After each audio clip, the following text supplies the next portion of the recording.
ଏବେ ନୂଆ ଅପଡେଟ୍ ଆସିଲା କି ପ୍ରଭାତୀ ପରିଡ଼ା କହିଲେ ଯେଉଁମାନଙ୍କ ମୋବାଇଲକୁ 1 ଟଙ୍କାରେ ମେସେଜ ଯାଇନଥିଲା ସେଟା କାଲି ହିଁ ସମସ୍ତଙ୍କୁ ଯାଇଛି।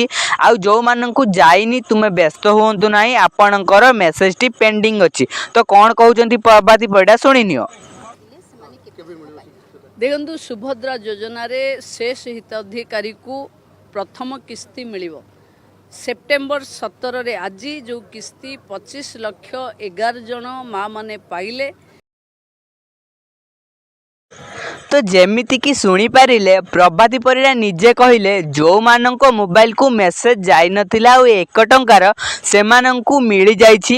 ମାନେ 25 ଲକ୍ଷ ଲୋକଙ୍କୁ ଏଇ ମେସେଜଟି ଚାଲିଯାଇଛି।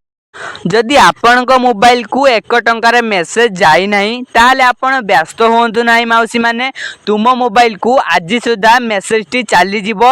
ସୁଭଦ୍ରା ଯୋଜନାରେ କାହାକୁ ବି ଟଙ୍କାଟେ ବି ମିଛ କୁହାଯାଇନି, ଏଇଟା କହିଛନ୍ତି ପ୍ରଭାତୀ ପରିଡ଼ା। ତ ଆଉ ଛେକେ ଶୁଣିନିଅ କ'ଣ କହୁଛନ୍ତି ପ୍ରଭାତୀ ପରିଡ଼ା।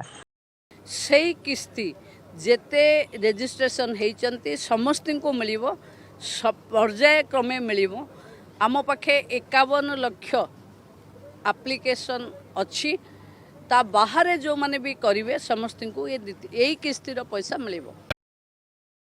ତ ଯେମିତିକି ଆପଣମାନେ ଶୁଣିପାରିଲେ ଏବେ ଏବେ ସୁଭଦ୍ରା ଯୋଜନା ପାଇଁ ଆଉ ମେସେଜ ଯଦି ଆସୁନାହିଁ ଆପଣଙ୍କ ମୋବାଇଲକୁ, ସେଥିପାଇଁ ନିଜେ ପ୍ରଭାତୀ ପରିଡ଼ା କହିଲେ କେତେ ଲକ୍ଷ ଲୋକଙ୍କୁ ମିଳିଛି ଏଇ ମେସେଜ ଆଉ କେତେ ଲୋକଙ୍କର ପେଣ୍ଡିଂ ଅଛି ଏଇ ମେସେଜ। ଆଉ ଆପଣ ବ୍ୟସ୍ତ ହୁଅନ୍ତୁ ନାହିଁ, ଯେଉଁମାନଙ୍କୁ ଏଇ ମେସେଜଟି ଯାଇନି ଏଇ ମେସେଜଟି ଶୀଘ୍ର ଯିବ। ଆଉ ଯଦି ତୁମ ବ୍ୟାଙ୍କ ବା କିଛି ଡକୁମେଣ୍ଟ ଭୁଲ ଅଛି ତାହେଲେ ତୁମ ପାଖରେ ଥିବା ଜନସେବା କେନ୍ଦ୍ରରେ ଯାଇ ତୁମେ ବୁଝିନିଅ, ଆପଣଙ୍କ ମୋବାଇଲକୁ ଶୀଘ୍ର ମେସେଜ ଆସିଯିବ। ତ ଏମିତି ଭିଡ଼ିଓ ଦେଖିବା ପାଇଁ ଆମ ଚ୍ୟାନେଲକୁ ସବସ୍କ୍ରାଇବ କର।